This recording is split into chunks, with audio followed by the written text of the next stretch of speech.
You hear an optometrist talking to a patient called Marcia Samarina. For questions 13 to 24, complete the notes with a word or short phrase.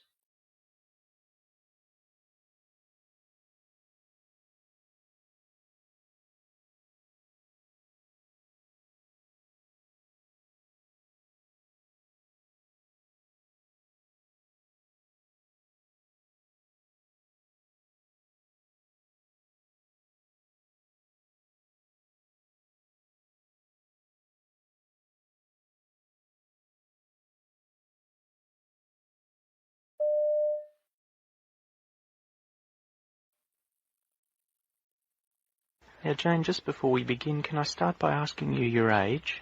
I'm 25. Okay. And what brings you in today, Jane? What's the problem? Well, I've been feeling a bit tired for the past few weeks, and I don't seem to have much energy to do anything, really. And I was wondering if you could tell me what's wrong with me. Okay. Well, tell me a little bit more about it. Well, I started to get tired about 4 weeks ago, and it's really persisted since that time. And I've actually had to stop playing netball because I've been so tired.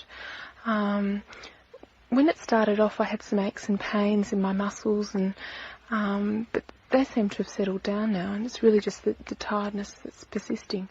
And I've got exams in a few weeks, and I'm really worried that I won't be able to study properly because I'm feeling so tired.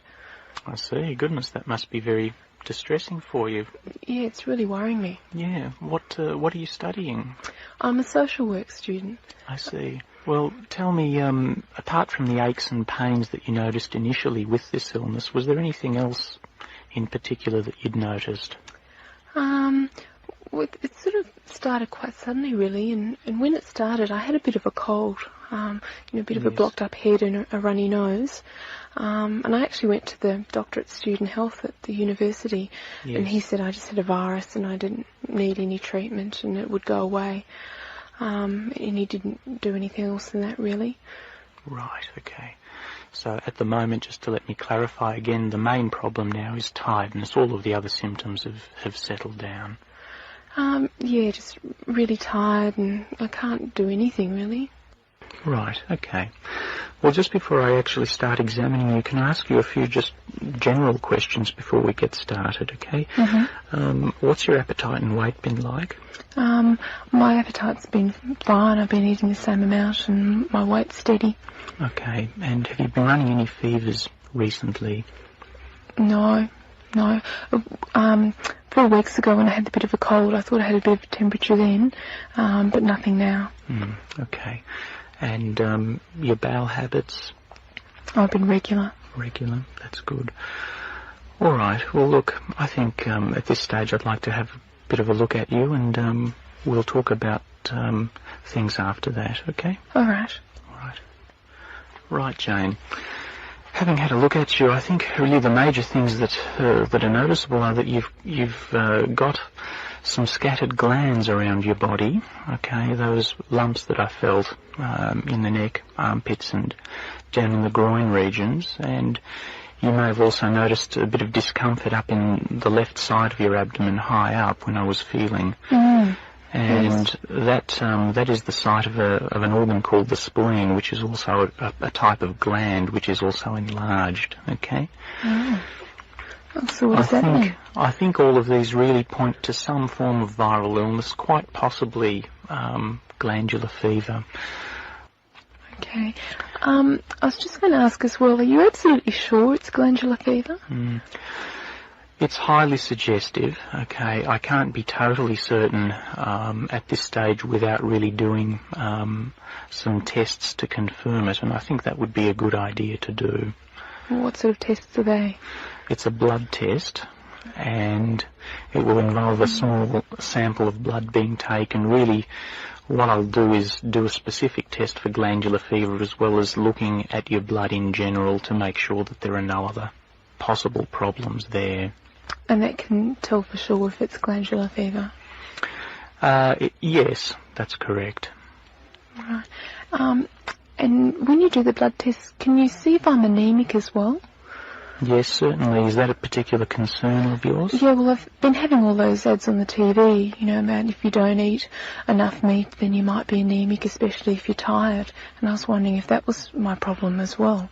Okay, I mean, tiredness certainly can be one of the symptoms of anemia, and I think it's justified that you're concerned about it, particularly given the publicity that we've been having, but I can fairly confidently reassure you, just on having examined you, that that would be very unlikely in your case. Okay, but we can certainly run that test, and in fact I was going to run that test as a routine anyway. Oh, that's good. Right. What you need to do really at this stage is rest. Okay. There are no specific remedies that I can give you for this illness. We can't cure it. Your own body will cure it by fighting it off, but that will take a bit of time. How long exactly? Again, I can't be certain. Hopefully within the next week or two you'll be feeling a lot better, but that's something that we're going to have to keep an eye on. At home, really, you need to keep up your diet and keep up your fluid intake, and really we're going to have to organise to meet again and just make sure that this is slowly settling with time.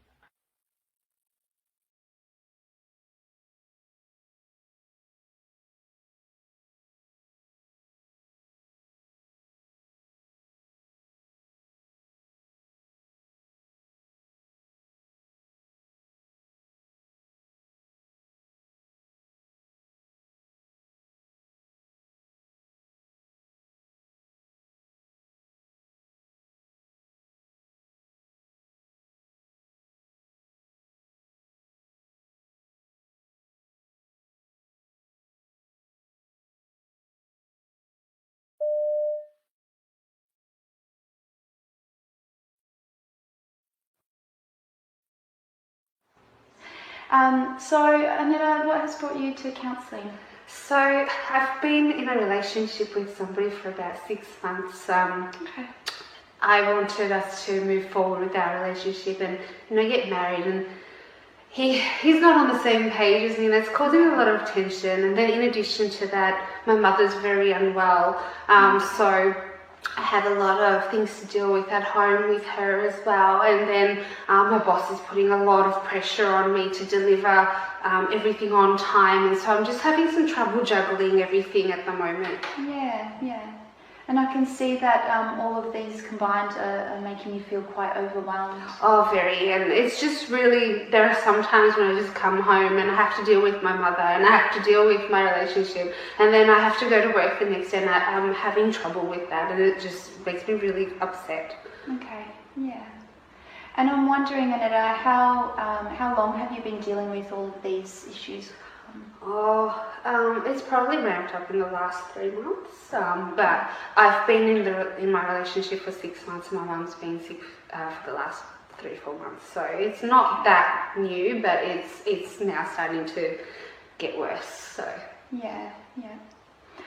So how have you been coping so far with all of these pressures? Not very well, but yeah, I just take it day by day, and communication's a bit of a difficult one. Like I said, this is my first time doing counselling, and don't really have anyone else I can turn to. So it's very hard. Yeah, I do understand that it is very hard to seek support in such personal issues, but that's what we're here for, and that's what we're hoping that we can do with this session as well.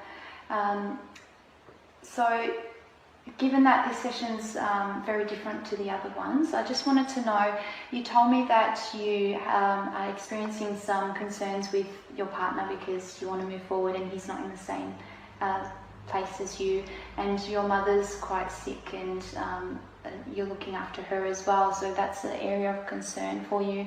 And then you have some pressures with work.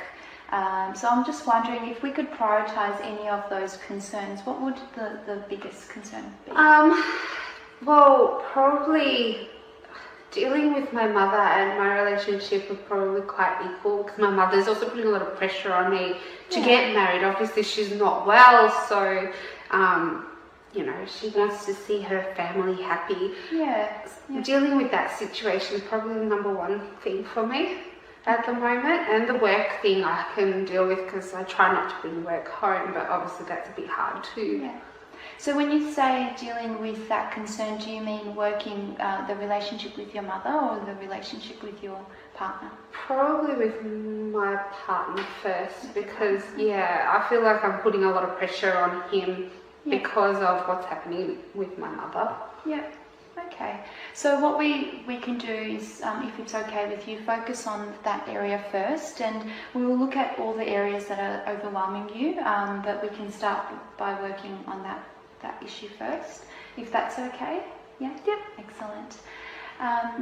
So we only have a couple more minutes before the session ends, and I was wondering if you had any other questions before we go and sign the contract.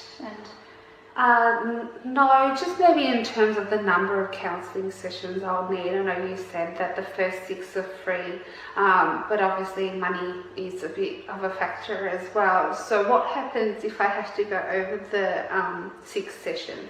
Yeah, and I do apologise, I said when we'll go and sign the contract, but you already signed it. But so if you go over the 6 sessions, it will be $70 after for each session. And you can, like I said, you can continue as long as you need to. So it's really difficult to find a time for every single person and have a set time. So we like to see how it goes, and together we can work out what the best time frame is for yourself. Okay, excellent.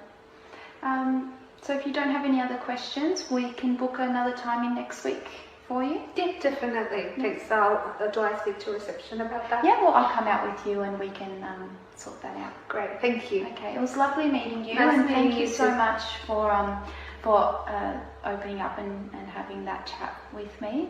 And we'll focus on the first topic of you and your partner. Okay, thank you. Okay, Thanks excellent. very much. Thank you.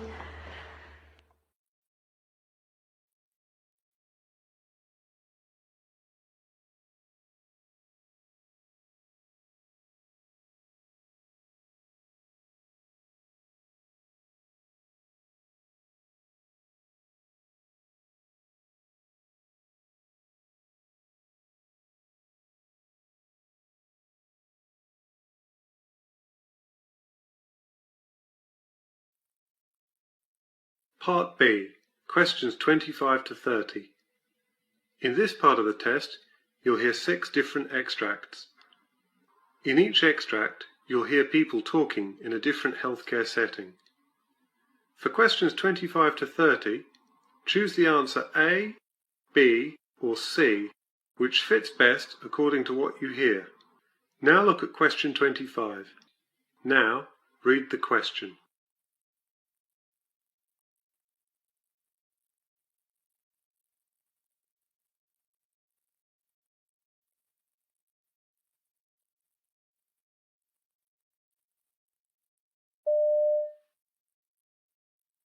The new draft recommendations make 3 points. The first point is that WHO recommends a reduced intake of free sugars throughout the life course. The second recommendation is that the intake of free sugars in both adults and children should not exceed 10% of total energy intake.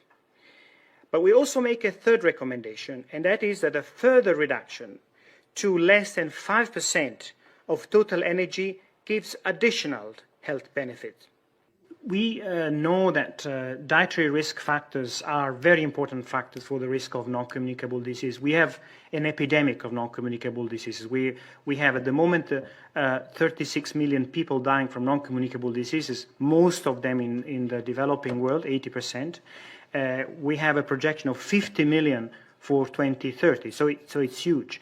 And dietary risk factors, as well as tobacco, are one of the main determinants of those diseases. I mean, if you remove the risk factors, then a lot of those deaths can be preventable.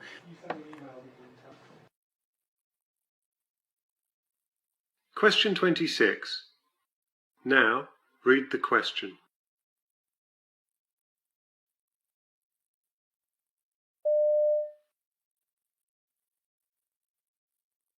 Overall, what we found were some very reassuring things for physicians caring for women with epilepsy and for women with epilepsy who are planning to become pregnant. Because what we found is counter to previous dogma, I think, women with epilepsy are not at a substantially increased risk of having to have a C-section during their delivery, late pregnancy bleeding, or premature contractions or delivery. Also, the findings strongly support that if a woman is seizure-free for a period of time, 9 months to 1 year, prior to becoming pregnant, it's very likely that she will continue to remain seizure-free throughout the pregnancy. So this is very reassuring information to women and their physicians as they plan going ahead with pregnancy.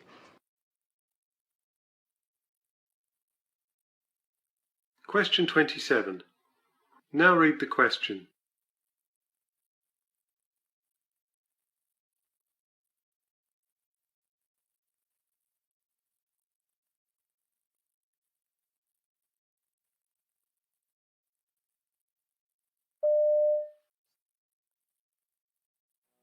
Opioids like codeine have very limited evidence in the management of chronic persistent pain.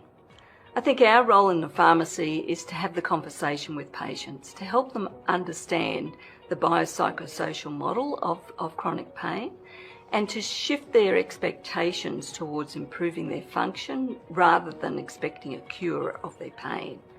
We also need to refer these patients to a GP for a comprehensive assessment. Annoyed customer. This will take more time out of our busy schedules and more money out of our pockets on pain relief, thanks to those who abuse it. It's important to help consumers understand that codeine is a highly addictive drug. We know that tolerance, dependence and addiction to codeine can develop very quickly, and that many people are self-diagnosing and self-treating with codeine combination products available over the counter.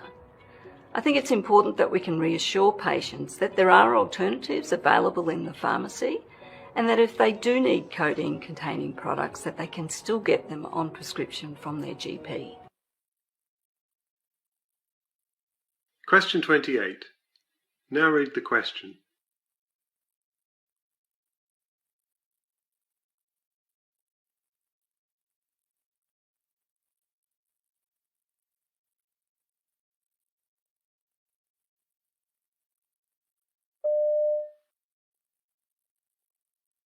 The aged care channel for me takes a lot of the pressure off having to research, find out information. The staff are accepting of it, so it's just another tool, another resource that we use very often, and I have to say they embrace it because it's something they can go and do on their own, but it's also something we can do as a group.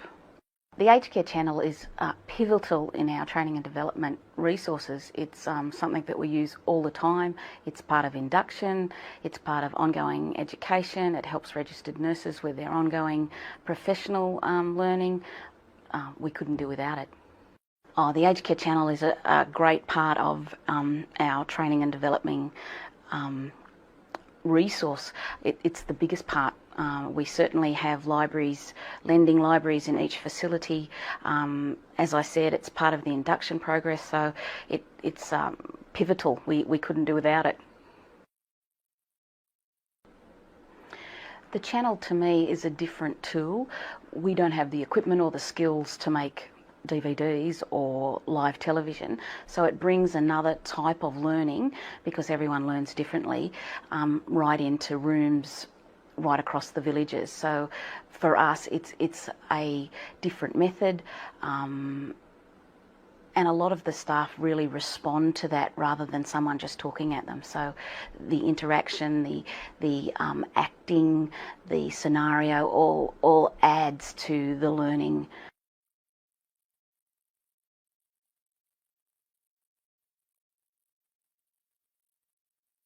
Question 29.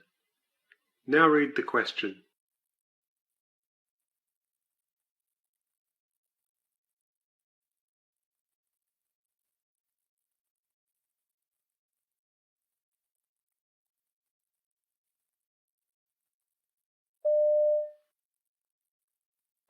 The idea here is to take those cells out of her body or patients' bodies and reprogram them. That's the term for gene editing. Reprogram those cells to identify cancer, put them back into the body in much larger quantities so that the army has expanded, and then see if that can fight the cancer.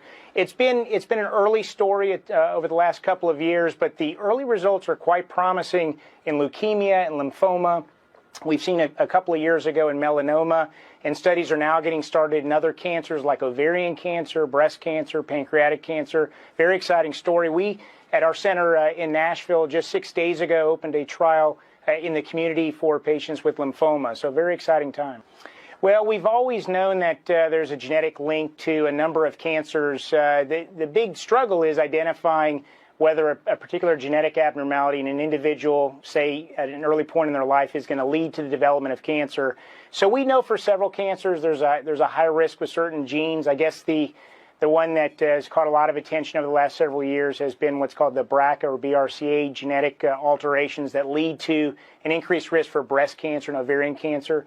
So understanding more correlations like that, if you have this genetic abnormality at birth or later in life, is that going to lead to the development of cancer? A lot of work still in that area.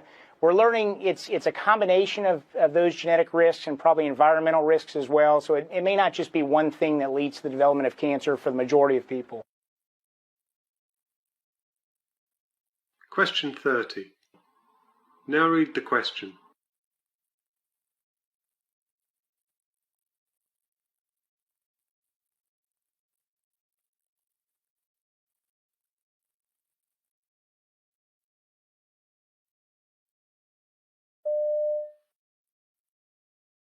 Alright, so Mrs. Smith is a 68-year-old lady. She was admitted 3 days ago with an exacerbation of the COPD. She had a 4-day history of increasing shortness of breath on exertion, not relieved by her puffers. She has no comorbidities and no infection control precautions. She stopped smoking after her first admission about 2 years ago, and she lives at home alone with support from her daughter. She's on IV antibiotics, bronchodilators and steroids, and she's on 2 litres of oxygen via her nasal prongs. She has all the calling criteria for oxygen saturations. The target range is 88 to 92% because she retains CO2. Mrs. Smith's other vital signs are between the flags, and she needs QID obs and had some spirometry done yesterday, which the team are going to review today. She reports having a fall at home about a month ago, but she's otherwise independent with her ADLs. Falls risk was low, but I used the override option to make her a high falls risk because of her recent falls history. She's been assessed by the physio, and she's on a rollator frame for it to ambulate. Waterloo score is 10 and her skin integrity is intact, and she's responded well to all treatment and she's on a normal diet.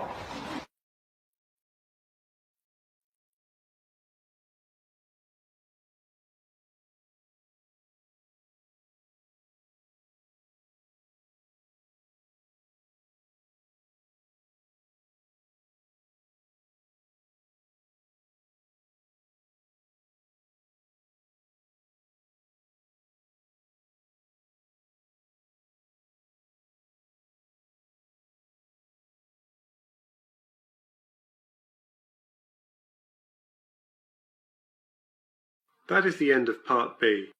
Now, turn over and look at Part C. Part C. In this part of the test, you'll hear 2 different extracts. In each extract, you'll hear health professionals talking about specific aspects of their work. For questions 31 to 42, choose the answer A, B or C, which fits best according to what you hear.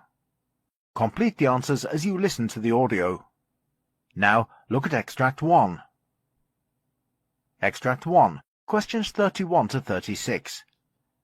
You hear the lecture given by a physician on colectomy surgery. You have 90 seconds to read questions 31 to 36.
Hello, doctor. Please explain to me different types of colectomy surgery. Well, the surgery to part of or all the colon or the large intestine is called a colectomy, and there are many types of colectomy surgeries. The type of surgery and how much the colon is removed based on the disease and the extent of damage to the large intestine. In the proctocolectomy, the colon is removed along with the rectum. The term procto refers to rectum. With both the colon and the rectum removed, the body will need a new way to dispose of stool. For most people with inflammatory bowel disease, either ulcerative colitis or Crohn's disease, a proctocolectomy also means the creation of an ileostomy. When part of the small intestine is brought through the abdomen to create a stoma, it is called an ileostomy. Therefore, the stool can be passed through the stoma and is received in an ostomy device worn on the outside of the body. The ileostomy can be temporary or permanent. J-pouch surgery is an ileal pouch anal anastomosis, which is done along with proctocolectomy or after proctocolectomy. In this surgery, the last part of the small intestine, called the terminal ileum, is sewn together in the shape of a J and can then hold stool for a period of time, serving like a rectum. Ileoanal anastomosis is done to restore the ability to move stool through the anus. In this surgery, after the rectum and colon are removed, the small intestine is connected directly to the anus. In the total colectomy surgery, entire colon will be removed. Unlike proctocolectomy, the rectum is not removed in this surgery. A total colectomy with partial or complete rectum left in place may be done in certain cases of either Crohn's disease or ulcerative colitis. In a partial colectomy, part of the colon is removed, and it may also sometimes be called a subtotal colectomy. A partial colectomy may be done for certain patients with Crohn's disease, while it is also done to treat colon cancer or diverticulitis. This surgery is never done for the patients with ulcerative colitis, since the disease will often recur in the healthy section of the colon that is left. In hemicolectomy surgery, either the left or the right part of the colon is removed. In a right hemicolectomy, the cecum, ascending colon, and a portion of the transverse colon are removed, along with the appendix is attached to the ascending colon. Whereas in a left hemicolectomy, the descending colon and part of the transverse colon are removed. In this surgery, typically the healthy sections of the colon are connected together. Therefore, an ostomy is not required.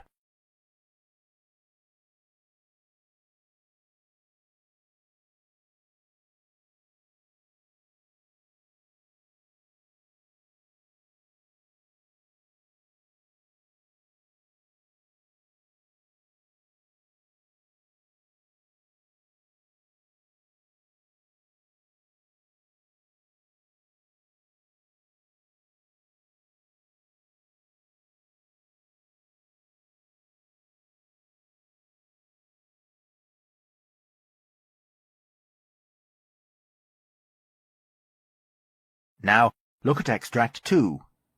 Questions 37 to 42. You hear the monologue of a physician giving a lecture on ankle fractures. You have 90 seconds to read questions 37 to 42.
Hello, doctor.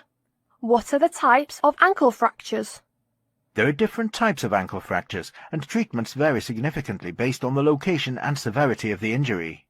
When a broken ankle occurs, the injury may be to the end of the medial malleolus, called tibia, or to the lateral malleolus, called or both. There are many types of ankle fractures, and let me explain you about certain common types ankle fractures. Lateral malleolus fractures is the ankle fracture that involves only fibula. Most of the lateral malleolus fractures can be treated without surgery if the ankle joint remains stable. A surgery is recommended in case of an unstable joint or the ligaments are damaged. However, the hint for surgical recommendation is when the fibular fracture is within 4 centimeters of the end of the bone. In such case, the fracture can be treated non-surgically if there is no injury on the inner part of the ankle. Medial malleolus fractures involves only tibia. This fracture occurs to the bone on the end of the tibia, which is called the medial malleolus. An isolated medial malleolus fracture is very rare compared with an isolated lateral malleolus fracture. Generally, a displaced medial malleolus fracture is treated with surgery. Bimalleolar ankle fractures involves both fibula and tibia that occur when there is an injury to both the inner and the outer side of the ankle, always resulting in an unstable ankle joint, and surgery is to be recommended for most of the patients with this kind of fracture. Even if the fracture heals without a perfect positioning, the ankle joint alignment will remain disturbed and could result in accelerated arthritis of the ankle. Even after a surgery, ankle cartilage can be damaged at the time of the fracture, resulting in arthritis. Therefore, a proper diagnosis and repair of these fractures is essential to avoid the chance of long-term problems. Although a bimalleolar equivalent fracture involves only fibula, there is also a tear of the ligaments on the inner side of the ankle, resulting in instability of the ankle joint. Therefore, a surgery is essential. Trimalleolar fracture involves both fibula and tibia like a bimalleolar ankle fracture. However, the bone in the back of the tibia called the posterior malleolus is also fractured. At times, if a large fragment of bone is fractured, a surgery is inevitable. Posterior malleolus fracture involves only tibia. This is a rare injury in isolation. Fractures of the posterior malleolus generally occur in association with bimalleolar ankle fractures. In such case, the injury is called a trimalleolar ankle fracture. Mesonerve fracture involves both fibula and tibia, which is a less common injury. However, this injury needs to be diagnosed thoroughly, as there are chances of missing this injury. In this type of fracture, the bone is injured on the inner side of the ankle, called the medial malleolus. The force of this injury passes through the large ligament that connects the two bones of the leg, called the syndesmosis. Since the damage is caused to this supporting ligament, the ankle becomes unstable, and most often a surgery is recommended.